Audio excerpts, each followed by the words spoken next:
페이커는 분명히 2014년에 실패를 했습니다. 팀이 월드에 나가지 못했고 상처를 한번 입었다고 할까요? 하지만 상처를 입음을 통해서 더욱더 단단해진 페이커이기 때문에 지금의 페이커는 2013년의 페이커보다 더 무섭습니다. 한번 내려왔다가 다시 이렇게 올라갔다는 것 자체가 거의 불가능에 가까운 일이라고 개인적으로 생각을 합니다. 노력, 그리고 결국 끊임없는 본인과의 싸움 아닐까요?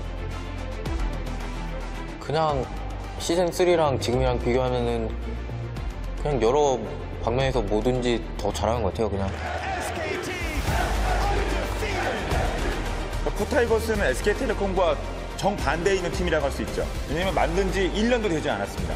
그리고 페이커처럼 믿고 따를 수 있는 그런 리더가, 슈퍼스타가 있는 팀도 아니거든요. 엄청난 이변까지는 아닌 것 같아요. 전 개인적으로 쿠타이거즈가 SK텔레콤 T1의 전수 우승을 저지하는 팀이 될 것 같고, 저희는 이길 수 있다고 믿고 있고 그거대로 연습해서 이겨볼 생각입니다.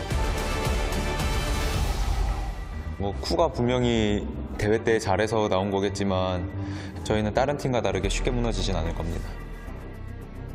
이지훈 선수랑 페이커 선수한테 둘 다 져본 기억이 있어서 그 생각들이 많이 나는데 이번에는 달라야죠.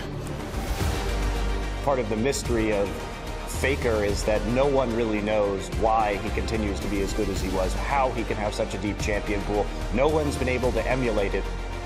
승리, 그것만 바라는 것 같아요. 다른 것들은 어떻게 보면 다 부수적인 것들이겠죠.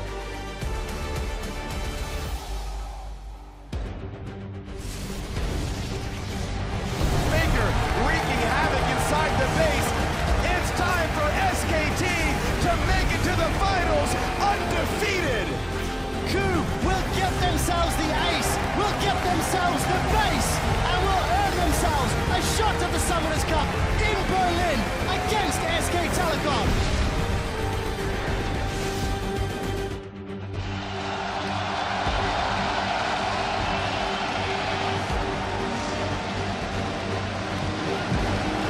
Welcome, ladies and gentlemen, to the 2015 League of Legends World Championship Finals. Players and fans from around the world have come to Berlin's Mercedes-Benz Arena as just two teams remain at the final stop on the road to the Summoners Cup. Now you're getting a look at some of the sights and sounds here in Germany where excitement is in the air. And of course, there are plenty of cosplayers in the crowd and even one brave fan who's going to be posing with a giant poro now. Kids, don't try that at home for your own safety. All this anticipation is, of course, for the impending battle between the KOO Tigers, who you see heading in here into the venue earlier. They'll be going up against fellow LCK team SK Telecom, warming up in their locker room just a short time ago. Now, two strong teams, but only one will be crowned the champions. Hello, everyone. I'm James Dash Patterson here alongside Christopher Monte Cristo Michaels, Sam Kobe Hartman Kensler, and Mitch Krepo Vorspils to cover all of today's action between these two titans of a team. Hang on. And first things first, we've got something we have to clarify here. Monty, what on earth are we wearing? This is a hanbok. It is traditional Korean clothing. I was just so excited. It's such a great time for Korea right now. Two teams in the final. It's the final we always deserved here at the World Championship. It's like we're watching an LCK game, only with better casters. Ladies and gentlemen, we're starting early. Sometimes, Krepo, they have to give you the chance to actually cast the good teams. So welcome to the OGN Autumn Season Final. That's going to be a good day, ladies and gentlemen. I, for one, am very excited for it. Let's start by pulling up the bracket and following these teams' journeys to today's finals over the last month. After emerging from the group stage as the #1 seed from Group C with a perfect 6-0 run, SK Telecom T1 has made an undefeated march through the bracket, taking down the LMS's AHQ Esports Club and Europe's Origin. Now the team comes into today's final with the potential to not only make the first perfect Worlds run ever, but to become the first two-time champion in League of Legends history. And what an impressive fashion they've done it in. Getting all the way to the finals undefeated, as you said. All of their games have been finished out so cleanly.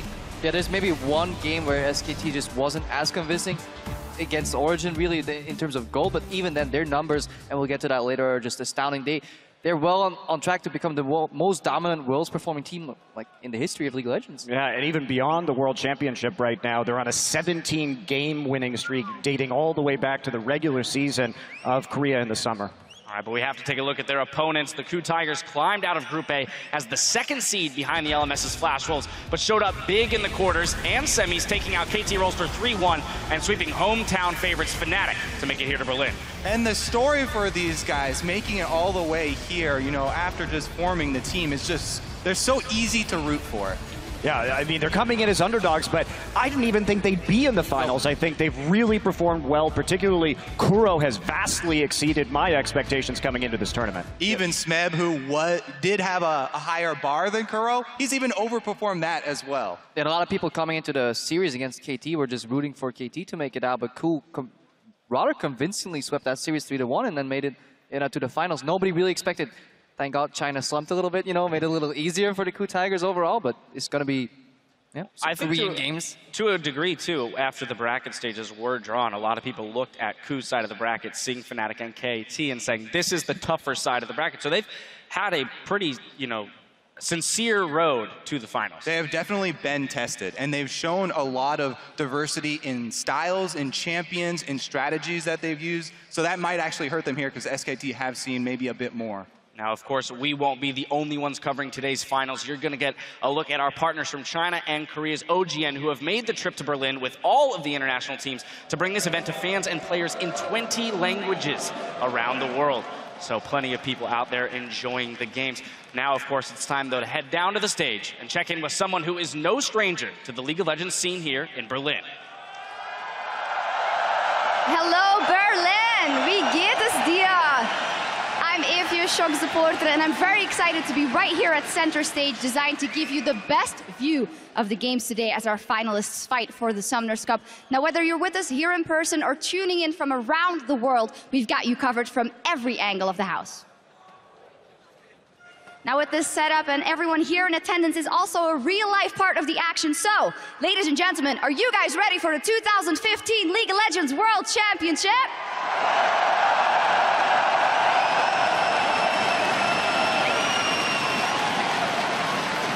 You guys sound about ready, so now let's check in with the guys that will be casting the series today.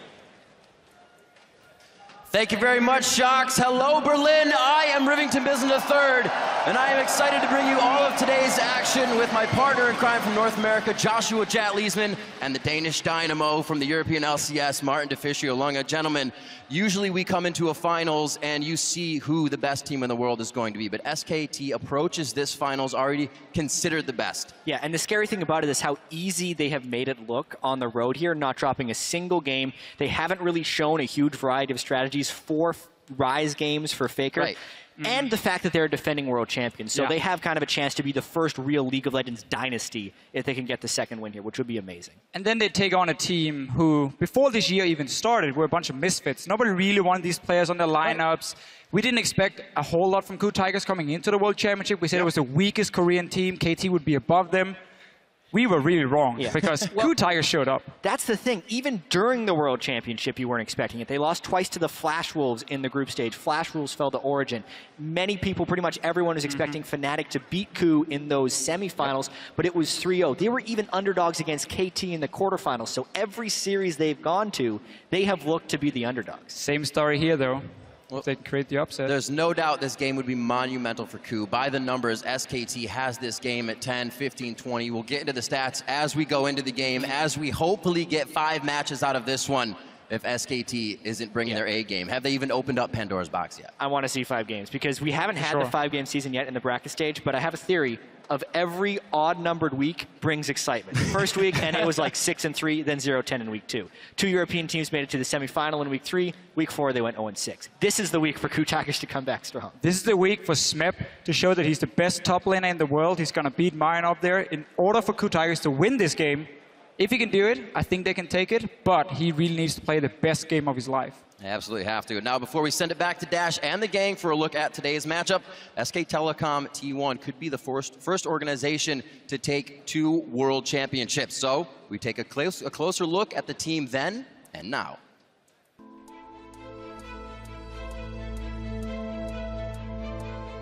SK텔레콤은 그렇게 대한민국의 최고의 팀이기 때문에 그 선수들도 본인 가슴에 있는 SK텔레콤이라고 하는 그 타이틀, 나는 SK텔레콤 팀의 팀원이라고 하는 그 프라이드라는 것도 본인을 어떻게 더욱더 열심히 할 수 있도록 만들어주는 그 힘이 됐다고 생각을 하고요.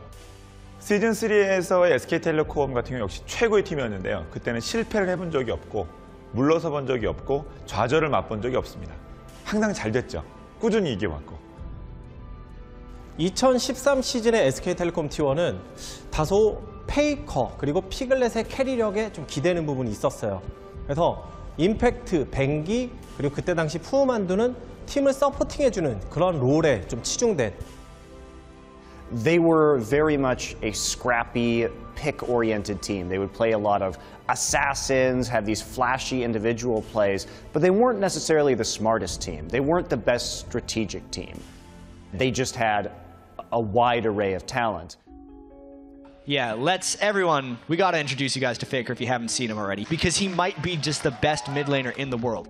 페이커는 최고의 엘리트 코스를 밟아온 그런 선수죠. 2013년 기준으로 봐서. 지금도 역시 최고의 선수긴 합니다만 페이커는 분명히 2014년에 실패를 했습니다. 왜냐하면 페이커 자체로는 성공했을지 몰라도 팀이 멀지 나가지 못했고 결국 팀의 중심이었던 페이커는 실패한 시즌을 보냈습니다. 하지만 지금의 페이커는 본인이 항상 하드캐리해야 한다 그런 욕심도 버렸고 팀 플레이를 통해서 팀을 살리는 방법, 팀을 살림으로써 본인이 슈퍼스타로서 다시 자리매김하는 방법, 그 방법을 터득했죠. 지금의 페이커는 2013년의 페이커보다 더 무섭습니다. 페이커 선수는 그때는 뭐 갓 데뷔했을 때고 경험도 별로 없었는데 물론 잘했지만 지금은 경험도 많아지고 경기 수도 훨씬 많다 보니까 훨씬 노련해지고 잘해진 것 같아요.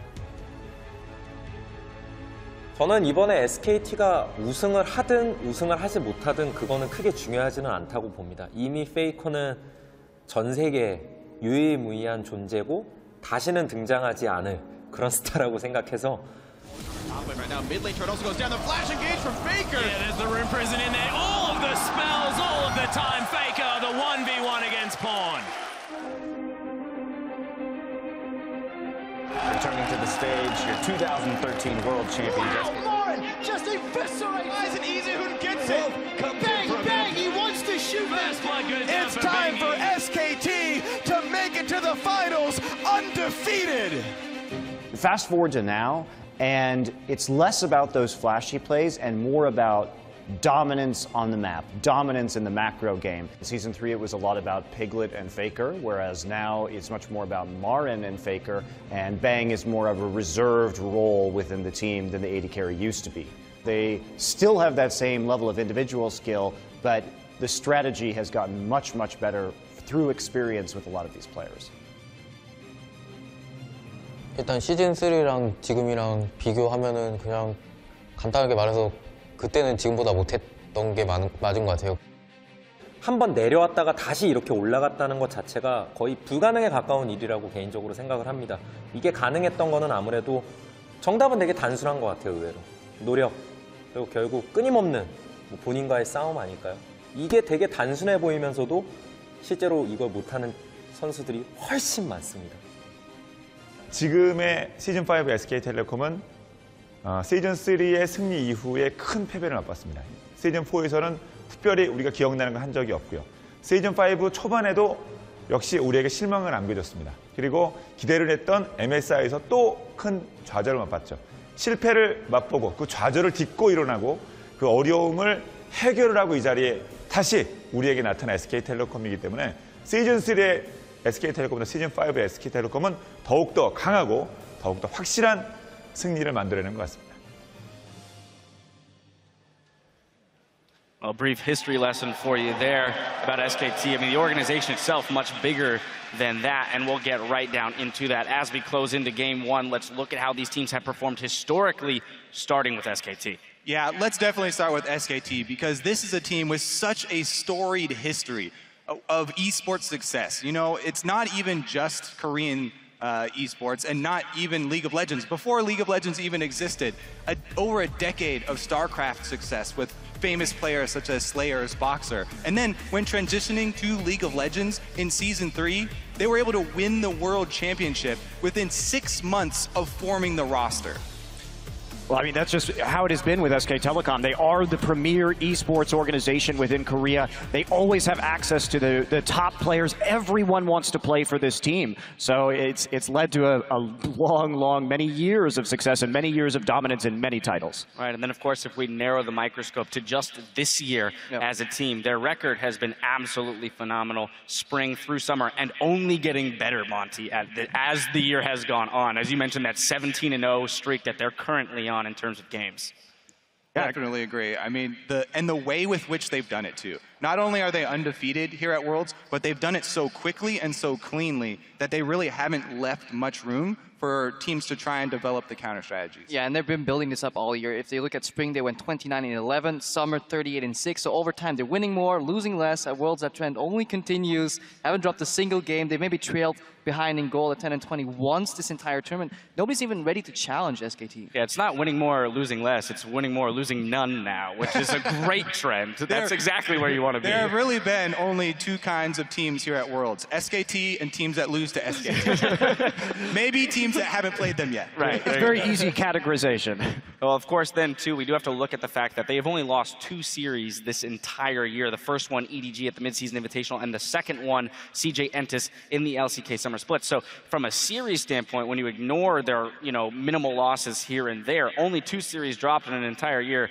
is a scary sight to be walking into when you're about to step on stage across from them in a 5-game series for the World Championship. I think such a huge part of that has been the development of Marin and his growth on this team, turning into such a good shot caller and such a prominent top laner when the meta shifts to top lane. Now, we've spoken about the fact that SKT has taken home the top prize in their first year as a team, while their opponents, the KOO Tigers, are looking to do exactly the same thing here today. And this is such a great story with the KOO Tigers. These were guys who, when the Korean scene consolidated from 2 teams into 1, there were a lot of players that were left over, and so Najin lost 4 of their players, so we call them Smeb and the Najin, Smeb from Incredible Miracle. But while we talk about SKT and how much infrastructure they have and how nice their practices facilities are with walls of trophies, when I first visited the KOO Tigers house, it's a new team. It's like 6 guys in a small apartment. It was just the players and No Fei, their coach, also former Najin player. So they started out without many of the luxuries or support that a lot of these top Korean teams have. And they have been so scrappy and stuck it out, and through really sheer force of will, they've made it to the World Finals. Yeah, and talk about improvements in top laners. I mean, you talked about where they got these players from. Smeb's reputation last year, very different from his reputation this year. Yeah, they even used him in highlights. Like, you died to Smeb, really? Yeah, like that's something that would destroy your confidence back then. Yeah, back then. But also, they're just so tenacious, the KOO Tigers. They don't really give up because they haven't had that really easy road like SKT have. They've had ups and downs. They've had tournaments where they came in like super hyped and suddenly, didn't all go all that great. And then now they're at Worlds, like, nobody expected them to be in the finals. People expected them to lose against KT. They just shrug it off. They even have the little, let's make this place into a library trash talk going for them. So I just really enjoy watching them. Yeah, their comeback, after the huge bump that was IEM, and the ensuing weeks back in Korea after that, it's been such a huge resurgence for this team to get back to this level. Yeah, I mean, IEM, for me, that's still the biggest upset in League of Legends history. The KOO Tigers losing that best of 3 to the 12th, the last place Chinese team, WE, was such a shocking turn of events. But they had the fortitude to bounce back, like you said, and now they're on the biggest stage. I think a large part of that, too, we've looked at their drafting phase, especially recently in the World Championship. We're coming out of the drafting phase saying, well, the coaches have put together a phenomenal, toolbox that the players then get to put to use and style on other teams with. Yeah, absolutely. The diverse champion pools come from almost every player, too. They just talk about tools, like each player is bringing so many to this. And it's real important at a tournament like this Worlds, where there have been so many changes. The KOO Tigers have had a real advantage pulling out a lot of these things that are strong in the patch, where other people have been taking a lot longer to actually pick those champions up. All right, well, when it comes down to it, KOO have everything to prove today going up against a team that has beaten them many times before. Now, before we look at the matchup specifically, let's hear from Smeb, who admits that he had some questionable games over this year's LCK season.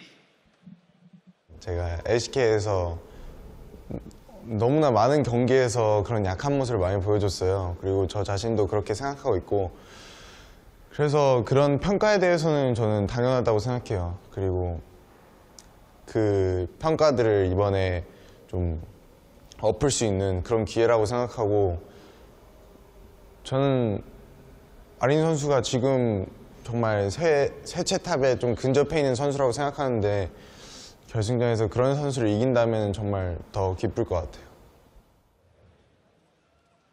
Notice how he snuck the word close in there. He's close to the best top laner in the world because Smeb himself He's well very might close. be. They're sitting right That's right. across from each other. They're 1 game away, or 5 games, or three wins away. Well, anyway, let's take a closer look at that matchup specifically, Smeb versus Marin. We've put so much focus on Smeb as a player for KOO, but just on the flip side as well, we mentioned that Marin is a big part of their wins. I mean, both these guys are topping the rankings. So, like, if you look at both Marin and Smeb individually, it is impressive. But what stands out even more is that Smeb gets less, but performs even better than Marin in this tournament. If you look at just damage done, he gets less gold overall from his team, but somehow deals more damage. And those two are by far the best top laners in this tournament. I do really want to jump on these stats because people are going to go waving these around, and I don't think they're necessarily signify which of these is a better player in isolation, but more signify how these two teams have gotten to the finals. SKT, their entire team has gotten ahead in the lane phase, and then they transition into a mid game where they apply pressure at multiple points, and they finish it out very quickly. So Marin actually has also the highest CS per minute of any top laner. And the damage dealt to champion stat is actually a bit warped there for Smeb, because that's just damage dealt to champions. Marin is doing a lot sort of PvE work for his team. And the way that KOO have gotten here is through winning team fights. And they've needed Smeb not only to solo kill his opponent, but also come in and win them team fights. And in the 5-on-5 fights, whether it's 1-on-1 or 5-on-5, he comes up with these clutch plays over and over. This is where I want to turn to Monty because I want to hit on Marin first in this matchup. You know, Kobe just mentioned how these stats to a degree might tell a lie in the way that they will match up 1v1, but more about how the teams play with those individuals. So Marin first on SKT. Well, yeah, Marin, like Kobe was saying, I absolutely agree. It's about being a split push threat. If we look at Marin, he's averaging something like plus 72 CS at the end of the game against his opponents. So he has been absolutely massive when it comes to split pushing, making sure that he's safe and constantly applying pressure across multiple lanes while also getting some impressive solo kills. Yeah, and that just allows SKT to play the game that they like, pushing on all 3 lanes while he's drawing so much pressure. Either you deal with Marin or you lose your base, and when you're dealing with Marin, well, you're probably going to lose the Baron anyways. They're so good.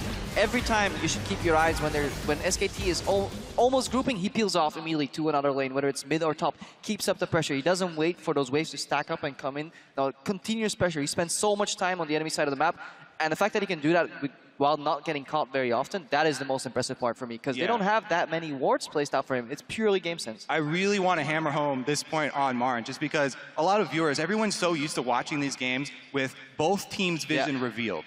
So you don't get that same feeling, a lot of the players, when you're in these situations of the fog of war and what you have to work around. Marin is so good because he actually builds items to play this strategy as well. Early home guards for early experience advantage so he doesn't miss any waves. Also 100% uptime on his teleport. He saves it for the objective plays. And he builds Tiamat almost every game, so he instantly clears the wave, then retreats into fog of war, simultaneously denying information to the enemy team. And it's just hard for people who haven't been in that situation to really understand the greatness that is Marin. Whereas Smeb, you're like, oh, he solo killed that guy. He's crushing the team fight. Yes, that's where I want to go next. I want to go to Smeb because that is exactly the point. So often when KOO was in maybe a losing situation in the game, all eyes went to Smeb and say, can he solo carry from the side lane? And yes, absolutely. And he's going to have to do it again if they want to win games tonight. I think that we can all pretty much agree on that. And one thing that I think is very important is that Smeb has a larger champion pool than Marin does. He is also a Riven player while Marin is not. And we noticed that in the Fnatic series, Fnatic took great pains to draft around Smeb's Riven. So I'm really curious what Koma has in store for us from SK Telecom. How are they going to play around this Riven tonight? And I think that they will have something prepared because, yes, people are saying Marin's only played a lot of Fiora and a lot of Renekton. That's that's not a very deep champion pool, but they haven't been pressed, as we've been talking about. And, you know, last time SKT played the KOO Tigers, week 9, back in the regular season of the LCK, it was Marn who was counter-picking Smeb. They were prioritizing, the KOO Tigers were prioritizing Maokai, and Marn kept picking the Fizz over and over into it and punishing him. I got to move us through the rest of the lanes. Moving over to the jungle. I know. There's going to be so much focus on this top lane, and we will get to talk about it more, I promise, gentlemen. To the jungle, though, Bengi, Hojin. Interesting champion pool thing here, because we saw Hojin come out with that Zac when we were questioning how teams were going to react to Gragas being out of the tournament. Well, he pulls in the Zac. Bengi went for the Jarvan. Two very different junglers. Yeah, they obviously share Elise and Rek'Sai here as jungle picks, but it goes multiple directions, and these champs are very likely to stay up. Nobody's going to ban Zac, nobody's going to ban Jarvan or Evelynn, so we could see a repeat performance. I'm still not sold entirely on the Zac. I don't know how you feel about it, Monty.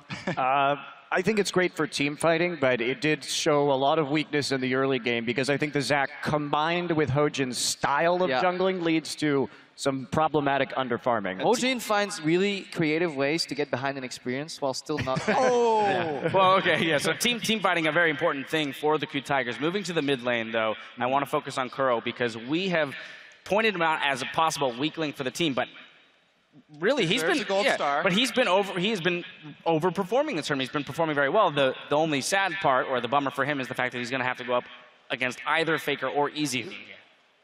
Well, I mean, coming into this, we can talk. KOO has definitely surprised me. I did not expect him to reach this level of performance at the World Championship. He's been very reliable. He actually has more earned gold per minute than Faker does. Now, the problem with that, though, is that Faker does more damage than KOO does with less gold. So we see that while KOO is a great player and he's doing very well, he still has problems when it comes to reaching Faker's level of efficiency. Yeah, we looked at the stats there for damage dealt per gold earned. So Faker earned less gold, dealt more damage. He's actually the second out of all players in this entire tournament in terms of damage efficiency, in terms of gold. The only player to top him was NL with some massive AoE Jinx rockets, and that's cheating. So Faker, even though people are saying he's dying a lot or he's not doing the most for his team, he's pulling so much aggro, earning less gold, and still topping those damage shards. And again, you have to be careful with stats also like gold earned, because sometimes it is a team deciding to give open lane farm to one of the players. Sometimes there's gold sitting there on the ground, and the players just can't pick it up. Can't get the CS. But whereas, you know, players like Faker, players like Marin, you'll see them hit every single one, even when they're trying to clear. Let's move on to the players that don't have to worry about picking up gold off the ground, because it just falls into their pockets by virtue of being around. Hey man, that relic shield is really hard to talk about. All right, I'll give that to you. You have about 45 seconds down the line to talk about these supports. What I love about SKT versus KOO in this matchup, just about wards. Briefly, KOO places a lot more wards than SKT, but SKT clears a lot more wards. So it's about vision versus vision denial, and it's going to be very interesting to see how they play with the vision on the map. Also, the games have gone longer for the KOO Tigers, so they have been, you know, spitting out those Sightstone wards and stuff like that. Gorilla, though, champion pool has been amazing. It allows him to do so much. All right, well, with those players and matchups in mind, I'm sorry. I wanted to, but he gave me the it's okay. All right, well, with those players and matchups in mind, we want to know what you think. So get on Twitter and tell us, which player do you think will have the biggest impact in today's final and why? Remember to tweet your responses to @LOL Esports, and be sure to include the hashtag world so we can let you weigh in later today. I'm so happy that they changed top laner, so people come like, hey, impact. Exactly. No puns. All right, if you weren't able to join us here in Berlin for today's finals, you can still catch all the behind-the-scenes action from the best seat in the house. Just follow LCS Esports on Snapchat and keep up with the day's festivities via our live story. If you are here in Berlin, though, be sure to share your world snaps and lend your perspective of the event.